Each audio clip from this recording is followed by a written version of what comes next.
बाळा, तू अक्कलकोटात येतोस, माझ्या पवित्र वटवृक्षासमोर नतमस्तक होतोस. पण तुला माहीत आहे का, हा वटवृक्ष केवळ एक वृक्ष नाही, तो माझ्या अनंत कृपेचा आणि असंख्य लीलांचा साक्षीदार आहे.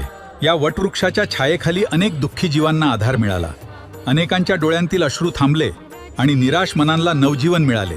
या वृक्षाची मुळे जशी भूमीत खोलवर रुजलेली आहेत, तशीच माझी कृपा माझ्या भक्तांच्या हृदयात अखंड रुजलेली आहे. जो भक्त श्रद्धेने या वटवृक्षाला वंदन करतो, त्याच्या मनातील भीती आणि चिंता हळूहळू दूर होतात. जो विश्वासाने श्री स्वामी समर्थ हे नाम स्मरतो, त्याच्या जीवनात धैर्य, समाधान आणि सकारात्मकतेचा प्रकाश निर्माण होतो. बाळा, या वटवृक्षाच्या फांद्या जशा सर्वांना सावली देतात, तशीच माझी कृपा कोणताही भेदभाव न करता सर्व भक्तांवर समानपणे बरसते. म्हणूनच बाळा, जेव्हा जेव्हा तू या पवित्र वटवृक्षाचे दर्शन घेशील, तेव्हा समज, माझी कृपा छाया तुझ्यावर अखंड आहे.